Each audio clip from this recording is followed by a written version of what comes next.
Pak Ceta adalah seorang guru mata pelajaran teknologi perkantoran di sebuah SMK. Rencananya akan melakukan sebuah pembelajaran tentang transaksi online untuk murid kelas 10 jurusan otomatisasi dan tata kelola perkantoran. Saat merencanakan pembelajaran tentunya Pak Ceta membuat tujuan dari pembelajaran yang akan dilakukan. Tujuan pembelajarannya adalah murid-murid dapat memahami ruang lingkup transaksi online dengan cermat dan kritis.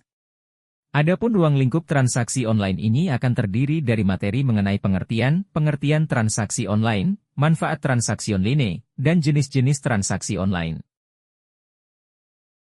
Sehubungan dengan pandemi saat ini, pembelajaran pun terpaksa harus dilakukan secara daring. Pak Ceta memutuskan untuk membuat sesi melalui Google Meet dan juga dilanjutkan dengan sesi wagrup kelas. Membuat skenario pembelajaran sebagai berikut.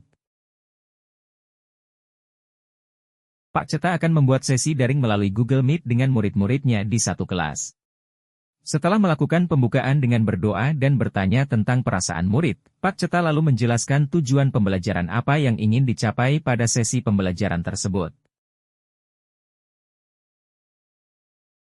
Pada proses pembelajaran kali ini, Pak Ceta menggunakan Discovery Learning di mana nantinya murid-murid akan menggali informasi sebanyak-banyaknya secara mandiri, lalu dilanjutkan dengan sesi penguatan dan menarik benang merah dari informasi yang diperoleh secara bersama-sama.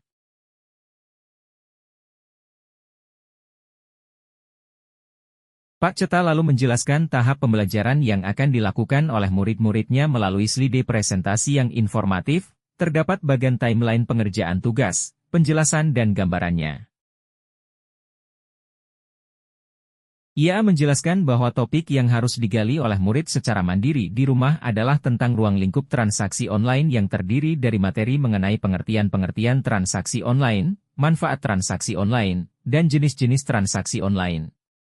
Setelah itu murid-murid dibebaskan untuk membuat rangkuman dari informasi yang didapatkan dalam ragam bentuk, poster, PPT, note, mind map, DLL, agar lebih mudah dan dirasa dapat menggambarkan pemahaman mereka. Setelah itu di sesi selanjutnya, murid-murid akan kembali ke ruang online Google Meet kelas dan berbagi mengenai informasi yang diperoleh. Lalu Pak Ceta akan memandu proses penarikan benang merah. Di akhir pertemuan daring Pak Ceta memberikan waktu untuk muridnya mengajukan pertanyaan jika ada hal-hal yang kurang dimengerti.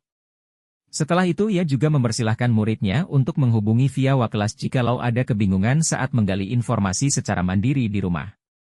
Tak lupa ia memberikan semangat.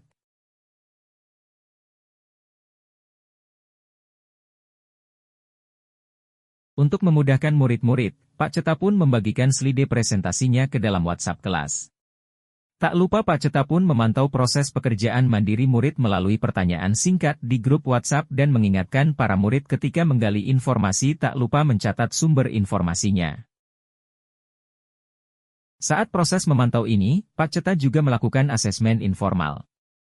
Ketika kemudian ia menemukan beberapa murid-muridnya ternyata masih ada miskonsepsi dan perlu bantuan, maka Pak Ceta kemudian menghubungi murid-muridnya tersebut untuk meminta mereka bertemu dengan Pak Ceta dalam sebuah kelompok kecil secara daring.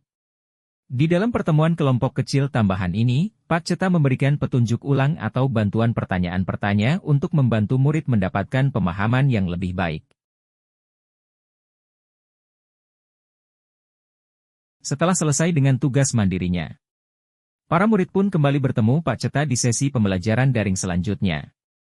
Pak Ceta dan murid-muridnya berdiskusi serta berbagi informasi melalui sharing langsung dan kemudian menarik kesimpulan bersama-sama. Setelah itu Pak Ceta akan meminta murid untuk bekerja dalam kelompok. Di dalam kelompok-kelompok tersebut Pak Ceta meminta muridnya untuk kembali berdiskusi dan saling menguatkan pemahaman serta membuat rangkuman pemahaman topik transaksi online secara berkelompok dalam ragam bentuk, poster, PPT, note, mind map, DLL.